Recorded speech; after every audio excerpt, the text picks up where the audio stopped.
Oh man, it's been the guys have been competing and doing a great job of having healthy competition. And so that's one thing that we talk about on our side of the ball is competing with each other, but still helping each other get better. Because we want our rooms to be very, very competitive. But it's one guy that I think it's a multiple of guys. But one that came this summer, C.J. Brown, safety out of Bowling Green. He has shown us a lot of good things so far during this fall camp because he wasn't here in the spring. Absolutely. He's one that I would say stands out. At the defensive line, a guy that was been here, Dylan Frazier, has been one that's been very, very consistent. He played a lot for them last year, for us last year, and so we're excited about him growing. But we got a lot of good guys that are showing some promise right now. And then, just what is it? What you face Coach Long, but some rivals of sorts in NC State and things. Yeah. What about that offense that you saw at that time? What are the kind of similarities between that and what you've been seeing from them this camp? Well, when you go against them every day, so you see a lot more. And so one thing I know from knowing Coach Longo and playing against him, he's going to be able to score points multiple different ways, man, with tempo, in the run game and in the pass game. And so we've seen a lot of those things here.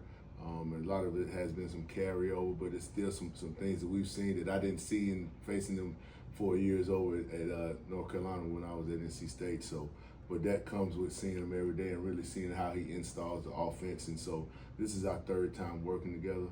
And so he does a lot of great things, and they're pressing us on defense to continue to get better with what they're doing on offense, and vice versa. We're doing the same thing for them. Absolutely. It's your first year here, but for a lot of the players, it's their first year here too. I want to say there's no starters from the bowl game back on the defensive side. Just what's that been like for you, kind of getting all the new faces to get on the same page throughout, this first week of camp? I would say we had 22 guys coming this spring, and I think 33 at post-spring.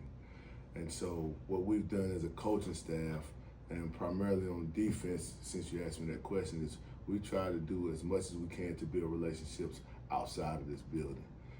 Taking the guys out to dinner, inviting them over to our houses. Most of the coaches that were able to find homes fast, we were able to get them over and just kind of fellowship with them. And so that piece has been an added advantage to getting to know them and build relationships. And then also within the football realm of it, just having one-on-one meetings, all right, and spending more time with them with our installs and things, and making sure they understand how we coach from a foundational teaching aspect and what we want from a football standpoint. And one way that we are able to speed up our culture and what we want defensively is what we call our Heist Awards. And that's just, we want, everything is about the ball, taking the ball away, punching at it, getting it out of the air, all kind of things, and cat efforts, and what we call is extra effort plays, and tracking those things from a daily. And so that's been able to help us speed up our culture from a football standpoint. And then schematically, man, I just got great coaches, and they do a great job of building a relationship with people, period. And so it's been pretty good, pretty smooth transition with those new guys and with the guys that have been here. It's been meshing pretty well. How hard is it to kind of acclimate 33 guys through a summer and then, when you run right into training camp? Well, I mean, that's college football now. And so you either got to adapt or you won't have success. And so I think at the end of the day, it's about building relationships with people.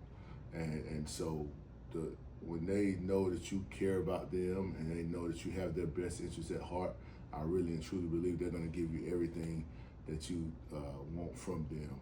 So our job is to make sure that they understand that as coaches, and that we continue to let them know that their best interest is our interest. And so once we continue to build the person and develop the person, it reciprocates to him becoming a better football player. We kind of talked about there's not a whole lot of returners. So on the defensive side, the culture's been a big thing here at Sam Houston. Do you kind of rely on those few guys that were here, Absolutely. Or do you kind of see the offensive side kind of step in as well on the culture? Absolutely. I mean, obviously as a team, the guys that have been here on both sides of the ball, I mean, they understand. One thing I noticed when I got here, and Coach Longo had been here, Coach Patterson had been here before, and so these kids here has always had a tradition of winning and loving and playing the game of football.